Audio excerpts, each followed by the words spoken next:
Hey guys, welcome back to the podcast. This is episode 5, and today we're going to be talking about technology and the way that it's affecting society and culture in the younger generations. I have a guest today. His name's Jim. Why don't you introduce yourself, Jim? Hey there, nice to meet you all. Glad to be here. So, Jim, I just have a few questions about where we are as a society having to do with the internet exploding and the use of cell phones and these new technologies coming out.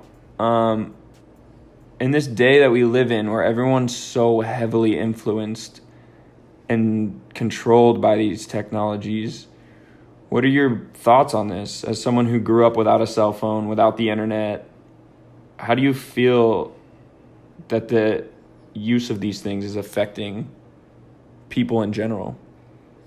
Well, it's interesting. I love the fact that we have technology, and it's like science fiction from when I was a little kid reading about what was possible in the future. But having used it and having raised some kids that were pre-internet days and now they're heavily into the internet, I have mixed emotions about it. I love the fact that technology is available, that we don't have to wonder about anything. We can get immediate responses and facts. But at the same time, it takes away the yearning to learn because you don't have to make any effort to learn anything. All you have to do is push a button and you've got instant answers. So as a kid, it was exciting to plan a trip to the library, get permission to go to the library, figure out how to work the Dewey Decimal System, go find your book or books, and then open them up, and it was really tactile. You get a page through them, look at photographs that you hadn't seen before because they weren't widely available. And that's what's missing today. Everything is so instant that I think the wonder of learning is dissipating. Yeah, I agree with you on that. And you say that you said that when you were younger, you had to, it was a whole process to go find something out or to get the information you needed to do homework or find whatever you wanted to know. And you have raised kids. Do you think that the kids these days rely too much on these technologies, or maybe we're forgetting that it's important to know how to learn things and how to find things in other ways? Yeah, I think it's no fault of their own because, advertising, education, a lot of things are geared towards fast and immediate and ease, which is all great stuff. But yeah, just simple tasks are becoming almost worthless because you don't have to invest any sort of time or emotion or energy into it. So, if you look at one side, it's cool that if you've got something wrong with your car, you can go on YouTube and figure out how to fix it up. But it's kind of something nice about having somebody stand next to you who's got that real world experience, and you can say, hey, this is the wrench you use, this is what you do. And it's it's a bonding thing, it's a social thing, it's a mentorship kind of thing, and that's what's missing because there's not, that interaction isn't needed anymore. All you have to do is hit a button and everything's right there for you. So as interesting as that is and as cool as it is in certain circumstances, we're losing a whole lot of social dynamic between the older and the younger generations. And I think that is what's going to kind of bite us in the long run, is that there's going to be a whole generation coming up that's missing that connection with older people, mentors, people that have real hands-on and practical experience that they would love to pass down, but the kids aren't interested or too busy to do it, to learn that kind of thing. Yeah, that's interesting, actually. I agree. I think a lot about, if, like you mentioned with, if your car's broken, you can look up how to fix it. But then there's that, like you said, the idea of going to a mechanic, someone who's specialized in that field and can show you what to do and fix it with their hands themselves. Or even going to your grandpa or your older brother or neighbor or anybody that you see with the hood up, We used to call them, shade tree mechanics, because the guys would be out there working on their cars and trucks. And granted, the cars and trucks are different now, where you practically need to be an engineer to fix them. But that's just one example. Giving another example of something that I think is really missing from my personal life is I'm a huge music fan. I've been collecting music since I was 10. So not to give away my age, but that's 45 years I've been collecting music. And, growing up, there was cassettes and 8-tracks and LPs, vinyl LPs. And when CDs came along, I was kind of hesitant, but I really thought, wow, it's portable, it's interesting. But it was still something you could go out and buy, open up, read the booklets and all that kind of thing. And then when streaming and iPods initially came along, I was resistant to that because I'm like, well, A, why do I need to carry around my music library when I can just go into my actual music room? Have a physical music library. And search through and pull something out, and I have the memory of buying it, where I was, what I was doing when I got it. Those immediate memories and experiences with that is. Yeah, there's all that sensory like stimulation that comes with actually doing something versus just opening a computer or a phone and having everything at your fingertips. You get rid of that adventure. And it loses its meaning because there's infinite possibilities out there. It's cool that I can go online and find, any song I want. However, the idea of me discovering these songs as I go along through my interest in music is what I enjoy. If I find a record by somebody I like, spend time with it, read all the liner notes, who produced it, and then look for other bands or artists that maybe had the same producer or the same label. And, that's how it was kind of a spiderweb effect where you just branch out and you keep finding more and more and more. Now you can go online and find anything you want, but there's no context to it. It's just a track that you hear and then you move on to the next thing. So what I see is with younger people, and this is a generalization, but it's in my experience that there's not a lot of young kids out there that are like quote unquote collectors because they don't need to be. Everything they I was have just going to is say their that. That's weird. I've never thought of that. Like you said, for yourself, you've been collecting music for 45 years. That's a lot of time it's taken you to build this library that you have. And now you can, go online and with the right software, you could download all of that in a few days or in a few hours if you really wanted to. And so what does that say about, are you really a collector if you just hit a button and downloaded everything in an hour? Or the fact that someone exists, who has done this for their whole life? Yeah, and I love the fact that exists. However, it doesn't give any context or any, it has no meaning because everything's out there. So, if you had to work to get something and, it's just like it's if you're a little kid and you've got 15 toys, you're probably going to lose 2 or 3 of them, not take care of them. But if you have 1 or 2, you're really going to cherish them and make sure you know where they're at and play with them. Same thing with music and books. And, if everything's out there, it's convenient, but it gives no meaning to what it is because it's just another product. So maybe with convenience, we sacrifice meaningfulness and... I see that. I see that with, and not just young people, just people in general. I embrace now. I like the fact that if I want to hear something, but the difference is with me and my peers that are music quote unquote collectors, we'll go online to stream something to hear it, and if we like it, we'll go buy it. Yeah, I think that's important because we want to have the physical copy to have. We want to be able to, experience it, and now it's harder because they're CDs, although vinyl's had a resurgence, which is nice. It never left my life, but it's back in a lot of people's lives, so people have that ability now to go buy a record, and it's bigger artwork. It's it's funny to say, but just opening a brand new record, you smell the varnish from the printer, you take the record out, you get this, the little static cling from the record. There's a whole bunch of experience that I grew up on that a lot of kids are now maybe missing, although some are dipping back into vinyl, but I don't know, that's just one example of a lot of things that, my father, when I was a kid, he taught me how to do leather working and so forth, and it was interesting. He, handed me down his tools and showed me how to do it. And so I have that forever now. If he had pointed me to YouTube and said, figure it out, it would have been a whole different experience. Yeah, that's weird too. Like this generation that's coming up with such easy access to things without needing to learn. Like, I feel like those sort of like skills that a dad teaches his son are going to be lost, like because people just look it up, and you don't even need to learn how to do it. You watch a video of someone doing something one time and you do it that one time and then you're done. It's like you don't know how to do it now. Right. You just know how to follow steps and repeat what you just saw. There's a difference between that and your dad sitting you down and showing you how to measure a line and cut the wood here and put it here and do this and that. Right, and making a mistake and relearning it and, trial by error and having somebody who's gone through it who is willing to show you and you're willing to learn, and it's just a tradition that's passed on. In the professional world, there used to be apprenticeship programs where you went into a trade, you spent many years, running errands and doing whatever it took for the older guys who were already journeymen in whatever trade they were.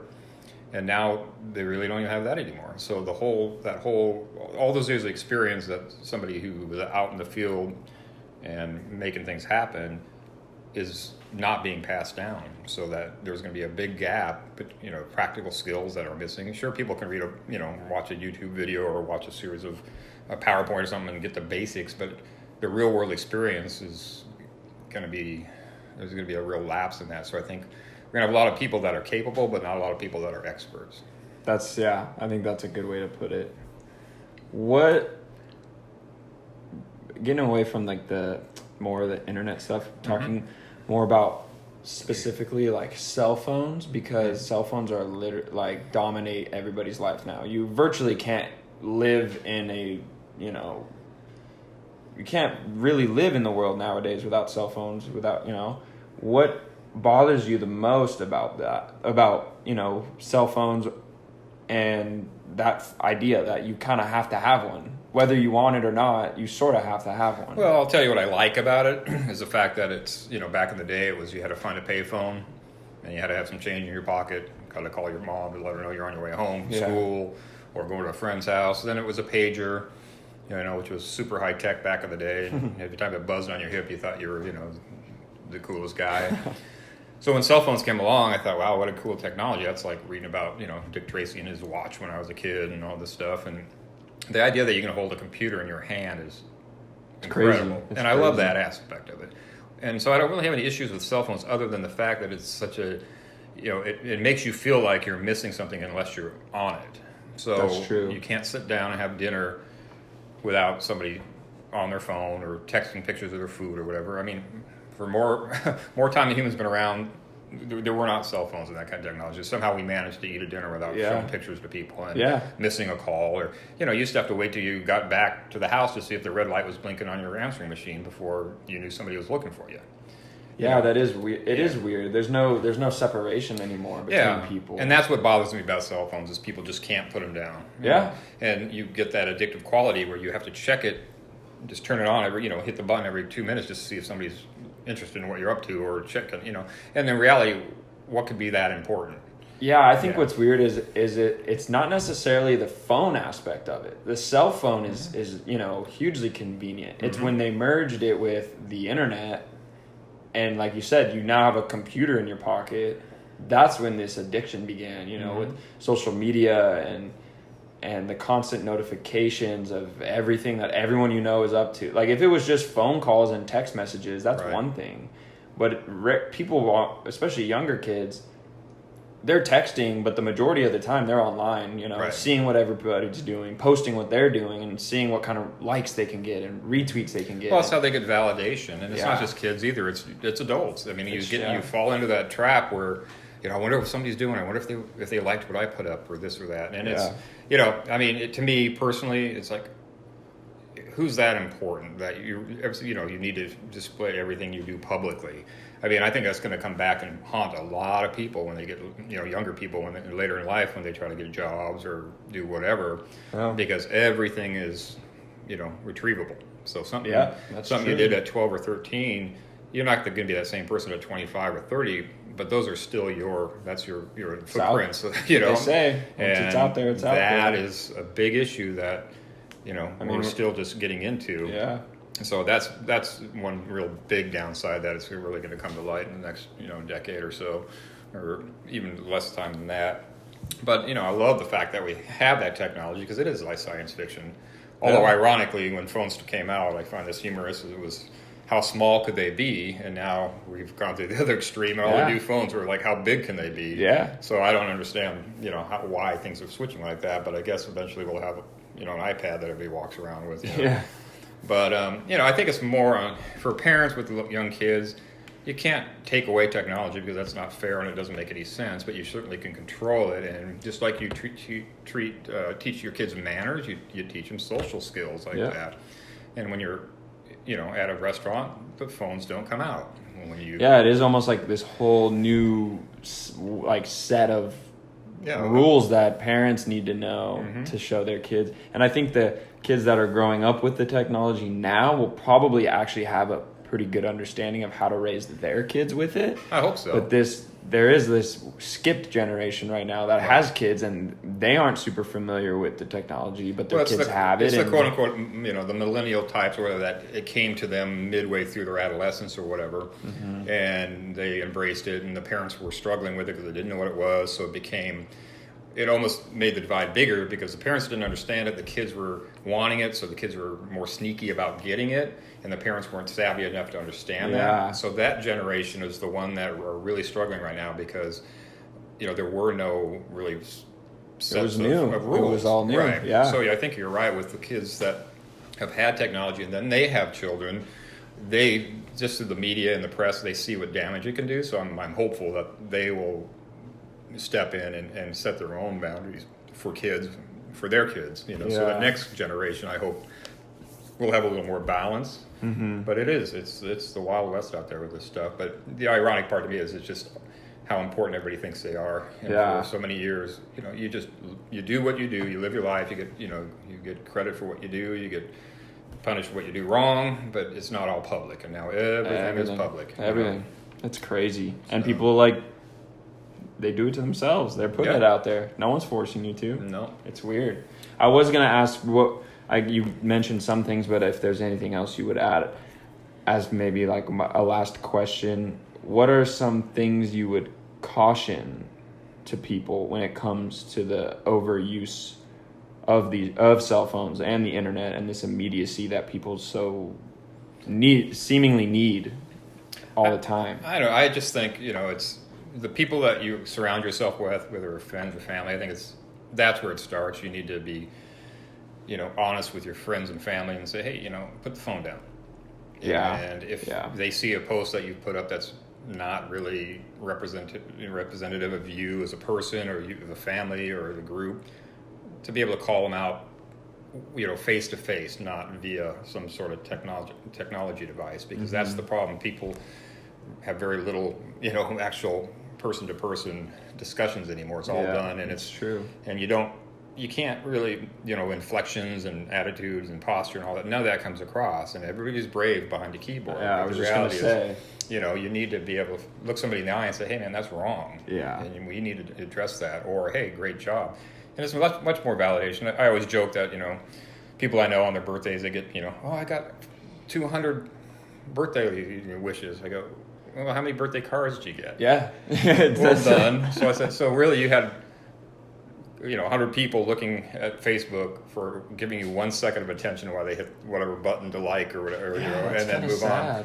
And to me, it'd be much more meaningful to get 2 or 3 cards in the mail that were handwritten from somebody. Imagine getting 200 birthday cards sent to the house. Right? That would be amazing. But now we don't get any. People don't even care about because that. It's just, you're part of the Facebook feed, and they just hit the buttons as they're scrolling through. Yeah. They're not giving you any. It's not a birthday wish. It's just them clearing out their Facebook feed for the day. So that's what That's interesting. We're missing some of that interpersonal stuff that hopefully it'll come around full circle and people will find the meaning to that again. But as it stands now, it's up to the young adults to monitor themselves and the parents to monitor the kids and set some sort of boundaries and hope for the best. Yeah, I agree.